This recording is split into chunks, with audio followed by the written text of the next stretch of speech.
Bill लेकर आए हैं उसके समर्थन में मैं खड़ा हुआ। माननीय अध्यक्ष जी, मैं सुबह से जो चर्चा चल रही है 12 बजे से, ओके एक मिनट चेक कराता हूँ। हाँ एक सेकंड चेक कराता हूँ। एक सेकंड में करा रहे हैं, चेक करा रहे हैं। माननीय अध्यक्ष जी, 2 मिनट लगता है कभी। सुबह से जो चर्चा चल रही है उसको मैंने बारीकी से सुना है। मुझे लगता है या तो निर्दोष भाव से या तो राजनीतिक कारणों से ढेर सारी भ्रांतियां कई सदस्यों के मन में भी है और कई सारी भ्रांतियां सदन के माध्यम से, आपके माध्यम से पूरे देश भर में फैलाने का प्रयास भी हो रहा है। बिल पर चर्चा का जवाब तो माननीय रिज्जू साहब देंगे। मैं कुछ बातें यहां रखी है, इसको मेरी समझ के हिसाब से क्लैरिफाई करने का जरूर प्रयास करूंगा। माननीय, ये वक्त एक अरबी शब्द है। वक्त का इतिहास मान्यवर कुछ हदीसों से जुड़ा हुआ मिलता है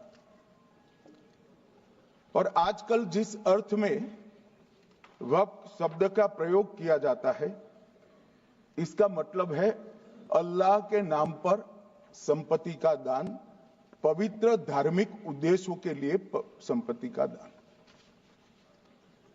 मान्यवर, वक्त का समकालीन अर्थ, अभी जो अर्थ हम समझ रहे हैं, वो इस्लाम के दूसरे खलीफा श्री उमर के समय में अस्तित्व में आया। एक प्रकार से इसकी आज की भाषा में व्याख्या करें तो वक्त एक प्रकार का चैरिटेबल एंडोनमेंट है और जहां एक व्यक्ति संपत्ति, भूमि या मूल्यवान संपत्ति धार्मिक या सामाजिक भलाई के लिए दान करता है बिना उसको वापस लेने के उद्देश्य से, वहां वक्त की रचना कर इसमें दान देता है। वो शब्द का बड़ा महत्व है। दान उस चीज का ही किया जा सकता है जो हमारा है। सरकारी संपत्ति का दान मैं नहीं कर सकता। मान्यवर किसी और की संपत्ति का दान मैं नहीं कर सकता। दान उसी चीज का किया जाता है जो हमारा है। मान्यवर, इसी विषय पर ये सारा जो बहस चल रहा है चल रहा है। भारत का जहां तक सवाल है, दिल्ली में सल्तनत काल के प्रारंभ में मुइज़ुद्दीन घोरी के समय पर पहली बार वक्फ अस्तित्व में आया। अंग्रेजों के जमाने में 1863 के धार्मिक दान अधिनियम से चलता था। बाद में चैरिटेबल प्रॉपर्टीज एक्ट 1890 से चला। उसके बाद 1913 में मुसलमान वक्फ वैलिडेटिंग एक्ट अस्तित्व में आया। तब तक ये सारी प्रक्रियाएं चैरिटेबल एक्ट के तहत चलती थी। मान्यवर, आजादी के बाद वही एक्ट को 1954 में वक्फ के केंद्रीकरण के लिए बदला गया।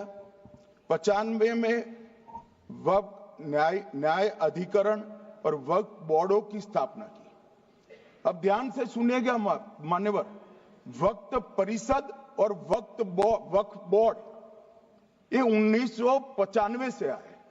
ये पूरा झगड़ा जो चल रहा है, आपने नॉन हिंदू को रख दिया और नॉन मुस्लिम को रख दिया, गैर मुस्लिम को रखा। वो झगड़ा वक्फ में दखल करने का है। पहले तो वक्फ में कोई गैर इस्लामिक सदस्य आएगा ही नहीं, ये स्पष्टता समझ लीजिए। ना मुतवल्ली गैर इस्लामिक होगा ना वाकिफ गैर इस्लामी होगा। मान्यवर, वहां कोई प्रोविजन नहीं है। जो धार्मिक संस्थाओं का संचालन करते हैं उसमें कोई गैर मुस्लिम व्यक्ति रखने का प्रावधान किया भी नहीं है, हम करना भी नहीं चाहते हैं मान्यवर। इसलिए जो बड़े बड़े भाषण करते हैं कि समानता का अधिकार चला गया, दो धर्मों के बीच में समानता नहीं रही, मुसलमानों के धार्मिक अधिकारों के बीच में दखल खड़ी हो जाएगी, कुछ नहीं होने वाला मान्यवर। इस दृष्टि से देखें तो 1995 तक वक्फ की काउंसिल और वक्फ बोर्ड था ही नहीं, वो तो 95 से आया। और मान्यवर, ये जो भ्रम खड़ा किया जाता है कि ये एक मुस्लिम भाइयों के धार्मिक क्रियाकलापों के अंदर, उनके दान की हुई संपत्ति के अंदर दखल करने का है, ये बहुत बड़ी भ्रांति फैलाकर माइनॉरिटी को डराकर अपनी वोट बैंक खड़ी करने के लिए किया जा रहा है मान्यवर। कहां पर गैर मुस्लिम सदस्य रखे जाएंगे? परिषद में और वक्फ बोर्ड में। उसका काम क्या है? उनका काम धार्मिक क्रियाकलापों को कुछ चलाने का नहीं है। वो शुद्ध रूप से वक्फ का जो कानून, दान के लिए किसी ने दी हुई संपत्ति, उसका एडमिनिस्ट्रेशन अच्छे से चल रहा है नहीं चल रहा है, कानून के हिसाब से चल रहा है नहीं चल रहा है, या तो दान जिस चीज के लिए दिया गया, इस्लाम धर्म के लिए दिया गया, गरीबों के भोजन के लिए दिया गया, गरीबों के उद्धार के लिए, वो उद्देश्य के लिए इसका उपयोग हो रहा है नहीं हो रहा है, इसका नियमन करने का काम है मान्यवर। अब मैं इसको मान्यवर बाकी सारे धर्मों के साथ कंपैरिजन करते हैं और कहते हैं दखल किया है। मैं उसको स्पष्ट करना चाहता हूं। मान्यवर, वक्फ जो है वो हमारे यहां ट्रस्ट एक्ट है, इसमें ट्रस्ट है। तो ट्रस्ट के अंदर जो ट्रस्ट को बनाते हैं वो ट्रस्टी होते हैं और एक मैनेजिंग ट्रस्टी होते हैं। वक्फ में वाकिफ होता है, वक्फ होता है और मुतवल्ली होता है। ये सारे इस्लाम के अनुयायी हैं। अरे भाई, आप कह रहे हो, हम तो कह रहे हैं क्योंकि इसका वक्फ शब्द ही इस्लाम से आया है, इसलिए हम कह रहे हैं कि वक्फ वो ही कर सकता है जो इस्लाम का अनुयायी हो। अब आप उसका विरोध कर रहे हो, तो आप तो वक्फ में भी नॉन इस्लामिक आदमी चाहते हो। मान्यवर, क्या कह रहे हैं? हम इसलिए कह रहे हैं कि वक्फ वो ही कर सकता है जो प्रैक्टिसिंग इस्लाम को प्रैक्टिस करता होगा, क्योंकि मान्यवर इसकी उत्पत्ति ही इस्लाम के सिद्धांतों से हुई। अब मान्यवर, वक्फ धार्मिक हुआ, वक्फ बोर्ड नहीं हुआ, वक्फ परिषद भी नहीं हुई। अरे सुनो भाई, मान्यवर, ट्रस्ट के अंदर ट्रस्टी जो होते हैं, जो चर्च होगा तो क्रिश्चियन होंगे, पारसी भी होंगे, पारसी के लिए वो ट्रस्ट होगा, तो हिंदू होगा तो हिंदू के लिए। अब चैरिटी कमिश्नर हम कहेंगे कि भाई मुस्लिम क्यों आया? मुझे बताओ, चैरिटी कमिश्नर एक्ट में मुसलमान चैरिटी कमिश्नर बन सकता है या नहीं बन सकता है? उसको ट्रस्ट नहीं चलाना है, उसको चैरिटी के कानून के हिसाब से वो ट्रस्ट चले, उसकी देखरेख करनी है। ये धार्मिक नहीं है, ये धर्म का काम नहीं है मान्यवर, ये एडमिनिस्ट्रेटिव वर्क है। और इसलिए तो फिर चैरिटी कमिश्नर हिंदू होगा तो वो क्रिश्चियनों के ट्रस्ट का कैसे देखरेख करेगा? चैरिटी कमिश्नर क्रिश्चियन होगा तो जैनियों के और हिंदुओं के ट्रस्ट का कैसे देखरेख करेगा? अब बताओ कि सारे ट्रस्ट के चैरिटी कमिश्नर अलग अलग बन, देश तोड़ दोगे आप लोग, तोड़ दोगे। हमने साहब, मैं अभी भी आपके माध्यम से, इस सदन के माध्यम से देश भर के मुसलमान भाइयों बहनों को कहना चाहता हूं, आपके वक्फ में एक भी नॉन मुस्लिम नहीं आएगा। ये एक्ट में ऐसा कोई प्रावधान नहीं। मगर जो वक्फ बोर्ड है और वक्फ परिषद है, उसका काम क्या है? वक्फ की संपत्तियां मान्यवर बेच खाने वाले लोगों को पकड़कर इसके बाहर निकालने का। वक्फ के नाम पर औने पौने दाम में संपत्तियों को 100 साल तक किराए पे देने वाले लोगों को पकड़ना है। वक्फ का जो पैसा होता है, इनकम जो गिरती जा रही है, जिसके माध्यम से माइनॉरिटी का विकास करना है, माइनॉरिटी को आगे बढ़ाना, इस्लाम धर्म की सारी धार्मिक संस्थाओं को पुख्ता करना है। ये पैसा जो चोरी होता है ना, उसको पकड़ने का काम वक्फ बोर्ड वक्फ परिषद करे। और मान्यवर वो चाहते हैं कि इनके राज में जो मिलीभगत चली वो चलती रहे, ये नहीं चलेगी, ये नहीं चलेगी। और मान्यवर मैं आज आपको बताना चाहता हूं क्या स्थिति हुई है। मान्यवर सबने कहा, रिपीटेशन भी होगा, परंतु मैं कहना चाहता हूं मान्यवर कि वक्फ के 2013 में जो अमेंडमेंट्स आए, अब बिल किरण भाई का है, मगर मैं कह सकता हूं कि वक्फ का 2013 का अमेंडमेंट न किया होता तो ये बिल लाने की शायद जरूरत न पड़ती। सब कुछ अच्छा चलता था, 14 में चुनाव आने वाला था, 13 में रातों रात तुष्टीकरण करने के लिए वक्फ कानून को एक्सट्रीम बना दिया गया। और मान्यवर इसके कारण क्या हुआ? इसके कारण दिल्ली लुटियन की 123 वीवीआईपी संपत्ति कांग्रेस सरकार ने जब चुनाव मुहाने पर थे, 25 दिन दूर था, वक्फ को देने का काम कर दिया। दिल्ली वक्फ बोर्ड ने उत्तरी रेलवे की भूमि वक्फ के नाम घोषित कर दी। हिमाचल में वक्फ की संपत्ति बताकर उस पर अवैध मस्जिद बनाने का काम किया। 250 हेक्टेयर क्षेत्रफल वाले 12 गांव पर वक्फ का स्वामित्व हो गया तब तमिलनाडु में। और मान्यवर तमिलनाडु के 1500 साल पुराने तिरुचेंदुरई मंदिर की 400 एकड़ भूमि को वक्फ की संपत्ति घोषित कर। ये जब मंदिर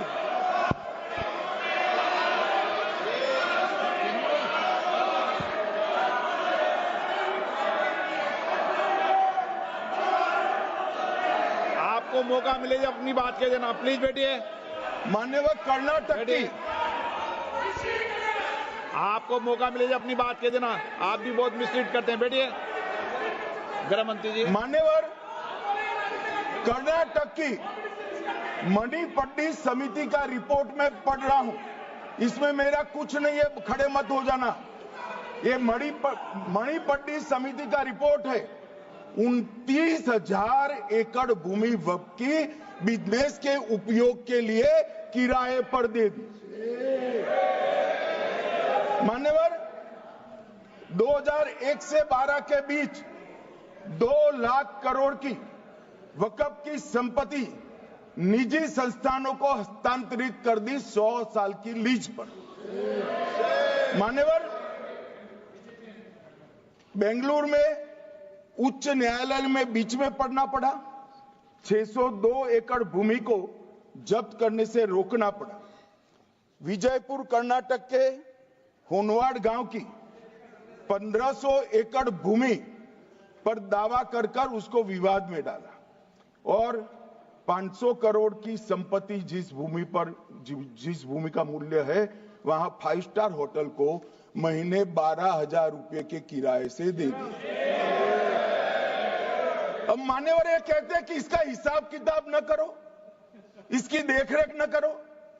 भाई ये पैसा जो है देश के गरीब मुसलमान का है, ये गन्ना सोटों की चोरी के लिए नहीं, ये इसको रोकने के लिए। और इनके जो ठेकेदार बैठे हैं मान्यवर, ये यहां गरज गरज कर बोलते हैं, कुछ तो समझे बगैर बोलते हैं, कुछ समझ कर बोलते हैं। उनको लगता है कि इससे हम जीत जाएंगे।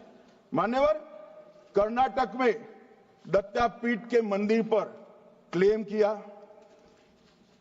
टालीपरंबा 75 साल पुराने एक दावे के आधार पर 600 एकड़ जमीन का दावा किया और ईसाई समुदाय की भी ढेर सारी जमीनों पर कब्जा कर लिया गया। मान्यवर, आज देश के कई गणमान्य चर्च और चर्च के समूह वक्फ बिल का समर्थन कर रहे हैं। उनको लगता है कि इसका विरोध कर हम मुस्लिम भाइयों की सिंपैथी जीतकर अपनी वोट बैंक पक्का करेंगे। उसमें कोई फायदा नहीं होगा अखिलेश, इसलिए कि 4 साल में मुस्लिम भाइयों को मालूम पड़ जाएगा कि कानून तो उनके फायदे में है। और इसके साथ ये दक्षिण के सारे जो सांसद बोल रहे हैं, अपनी अपनी कॉन्स्टिट्यूएंसी में सारे चर्च को मान्यवर नाराज कर रहे हैं, उनको पता नहीं। सारे चर्च को नाराज कर रहे हैं। सारे चर्च ने रिजोल्व किया है कि हम खिलाफ इसका हम समर्थन करते हैं। मान्यवर, तेलंगाना में 66,000 करोड़ की 1700 एकड़ जमीन पर दावा कर दिया। असम में मोरीगांव जिले की 134 एकड़ भूमि पर दावा हुआ। बिहार का मैं लालू जी के कोर्ट के साथ बाद में बताता हूं। गुरुद्वारा से संबंधित हरियाणा की 14 मरला भूमि को वक्फ को सौंप दिया। और मान्यवर, प्रयागराज में चंद्रशेखर आजाद पार्क को भी वक्फ घोषित किया। और मान्यवर, महाराष्ट्र के वडानगे गांव में महादेव की मंदिर पर दावा किया और बीड में कंकलेश्वर मंदिर की 12 एकड़ जमीन वक्फ बोर्ड ने जबरन ले ली। मान्यवर, ये सब जब जो चल रहा है, इसमें आज भी मैं स्पष्ट करना चाहता हूं, वक्फ जो कि मुस्लिम भाइयों की धार्मिक क्रियाकलाप और उनके बनाए हुए दान से ट्रस्ट है, उसमें सरकार कोई दखल करना नहीं चाहती है। मुतवल्ली भी उनका होगा, वाकिफ भी उनका होगा, वक्फ भी उनका होगा। परंतु वक्फ की संपत्ति, इसका रख रखाव ठीक से हो रहा है नहीं। वक्फ का संचालन कानून के हिसाब से हो रहा है, निजी उपयोग के हिसाब से। सैकड़ों साल पहले किसी बादशाह ने दान किया, हमारी भाषा में कहो तो धर्मादा किया। अब इसकी संपत्ति को आप 12,000 रुपये में 5 सितारा होटल बनाने के लिए दे देते हो, ये उचित है क्या? भाई वो पैसा गरीब मुसलमान के कल्याण के लिए करिए, तलाकशुदा महिलाओं के कल्याण के लिए करिए, जो अनाथ बच्चे हैं उसके कल्याण के लिए करिए। मान्यवर, ये करने की जगह बेरोजगार मुसलमान युवाओं के लिए स्किलिंग का काम करिए। लाखों करोड़ों रुपए की भूमि मान्यवर, और इनकम 126 करोड़ रुपया।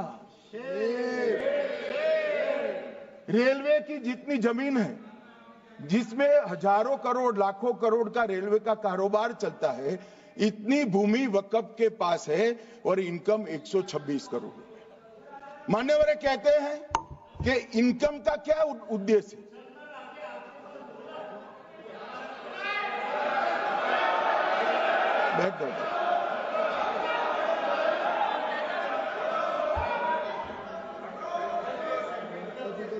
मान्यवर, मैं दादा की टेंशन समझ रहा हूं, ये बंगाल के मुसलमान भी सुन रहे हैं, तो उनको टेंशन होना स्वाभाविक है। मान्यवर, लालू प्रसाद जी, आज आरजेडी के सारे सदस्य बोले, जब 2013 का अमेंडमेंट आया, मैं लालू जी का तो पूरा पढ़ना चाहता हूं, बाकी सदस्यों का सिर्फ टोकन पढ़ूंगा। लालू जी ने क्या कहा? मैडम, सरकार जो यह संशोधन विधेयक पेश किया है, सरकार की पहल का हम स्वागत करते हैं। शाहनवाज हुसैन जी और अन्य माननीय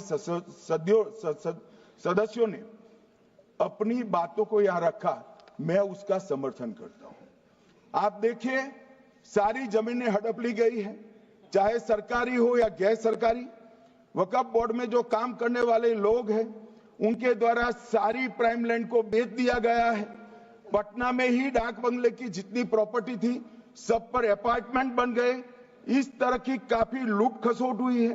हम संशोधन विधेयक तो आपको अंत में लाए हैं, समर्थन करते हैं, लेकिन मैं चाहता हूं कि भविष्य में आप कड़ा कानून लाइए और ये जो चोरी करने वाले लोग हो उनको जेल की सलाखों के पीछे। अब साहब, लालू प्रसाद की इच्छा इन्होंने तो पूरी नहीं की, नरेंद्र मोदी जी ने पूरी कर दी। ये लालू जी ने कहा था एक कड़ा कानून लाइए। मान्यवर शरीफुद्दीन शरीफ उन्होंने कहा मंत्री जी समझते हैं कि शायद इससे मुसलमानों का वोट मिल जाएगा, लिहाजा मुसलमान लोगों ने भी खुद ही तबाही मचाई है, इसलिए मैं गुजारिश करूंगा कि इसके लिए आप सख्त कानून बनाइए, उनके हाथों में हथकड़ियां पहनाइए और जो उनके कब्जे किए हैं वो जमीनों बेचकर गरीब और तलाकशुदा मुस्लिम बहनों का कल्याण करिए। इसके बाद श्री हमीदुल्लाह सैयद लक्षद्वीप से थे, उनका भी इसी टोन का भाषण है। और मान्यवर, मैं आज की बात नहीं कर रहा हूं, 2013 का जो बिल कांग्रेस पार्टी लेकर आई, इसके विरोध में इनके समर्थकों ने जो कहा था, मान्यवर ये है। और क्या होगा भाई इससे? पारदर्शी ऑडिट होगी, आज ऑडिट ही नहीं हो रही, रिपोर्ट ऑनलाइन जमा करने की सिस्टम नहीं है, वो होगी, रिपोर्ट देनी पड़ेगी, बैलेंस शीट जमा करनी पड़ेगी, ऑडिट होगी, कैग के रिटायर्ड ऑफिसर ऑडिट करेंगे और मान्यवर पारदर्शिता आएगी। इससे क्यों डरना चाहिए किसी को? पारदर्शिता से क्यों? और वक्फ बोर्ड और वक्फ परिषद, इसका कोई ऑर्डर हम ऐसा नहीं लिख रहे हैं कि कोर्ट में नहीं जा सकते। आपने तो कर दिया था कि ये ऑर्डर को कोई कोर्ट में चैलेंज ही नहीं कर सकता, पूरा संविधान वहां समाप्त कर दिया मान्यवर। और मान्यवर, हम तो इसको कहते हैं कि कोई भी चैलेंज कर सकता है कायदे की अदालत में। इस देश में संविधान का राज है, ग्रीवेंसेस जिसका भी हो कोर्ट में जा सकता है। 2013 में जिसकी भूमि हड़पी, इसके ग्रीवेंसेस को भी कोर्ट के फोरम से बाहर करने का पाप एक कांग्रेस पार्टी ने किया। मान्यवर, एक अफवाह और फैला रहे, रिट्रोस्पेक्टिव इफेक्ट से आ रहा है। मैं स्पष्ट कर देना चाहता हूं, इस सदन में बोलने के वक्त जिम्मेदारी के साथ बोलना चाहिए। अगर ये कानून का पहला पेज और तीसरी तक धाराएं भी पड़ी होती तो इसमें स्पष्ट लिखा है ये कानून का अमल जिस दिन पारित होने के बाद भारत सरकार नोटिफिकेशन बाहर निकालेगी उस दिन के बाद होगा। मतलब रिट्रोस्पेक्टिव इफेक्ट नहीं है, मगर मुस्लिम भाइयों को डराया जा रहा है कि रिट्रोस्पेक्टिव इफेक्ट से आएगा। मान्यवर, ये कह रहे कलेक्टर क्यों रखा है? मुझे एक बात बताओ भाई, जो बता सकते हैं, अगर किसी मंदिर के लिए जमीन खरीदनी है तो जमीन की मालिकी किसकी है वो हमारे देश में कौन तय करता है? सबको मालूम है, कलेक्टर करता है सर, रेवेन्यू ऑफिसर वही है।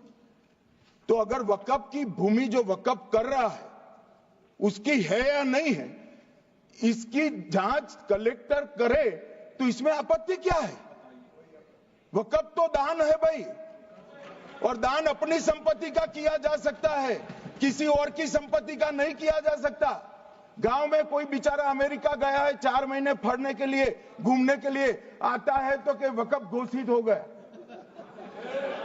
कोई कारोबार करने के लिए दिल्ली आया, आता है तो कि वक्फ घोषित हो गया। अरे ऐसे नहीं होता भाई, कलेक्टर को पूछना पड़ेगा सरकारी संपत्ति है या नहीं है, इसकी जांच करनी चाहिए या नहीं करनी चाहिए। ढेर सारे मंदिर बनते हैं, बने भी है, बनेंगे भी, ढेर सारे चर्च बने हैं, गुरुद्वारे बने हैं, सरकारी संपत्ति पर बन सकते हैं क्या? नहीं बन सकते मान्यवर।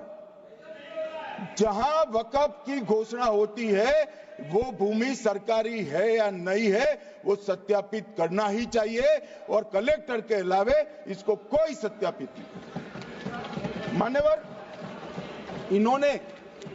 इन्होंने मैंने पहले भी बताया मान्यवर, कोर्ट को भी रास्ते से निकाल दिया। मैं बाद में बात करता हूं मान्यवर,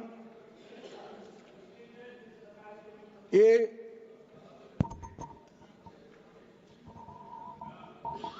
मान्यवर एक उपयोग के आधार पर वक्त की समाप्ति। मान्यवर एक कह रहे हैं कि सैकड़ों सालों से वहां प्रैक्टिस है।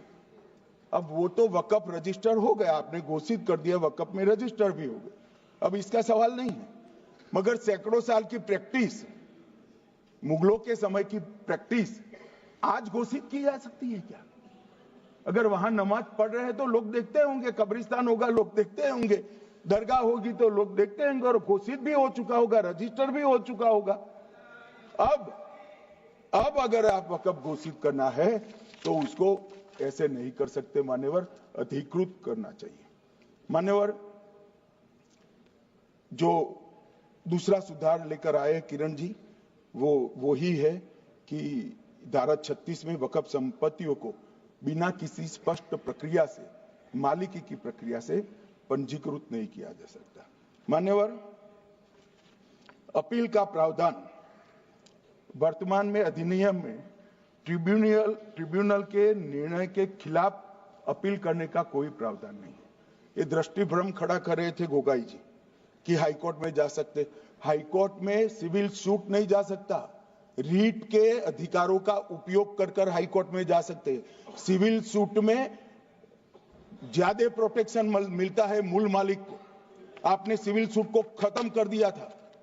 रीट के जुडिक्शन बहुत सीमित है, हम सब जानते हैं कि ये सीमित कर दिया गया था, आप भी जानते हो, मगर आपको वोट बैंक चाहिए।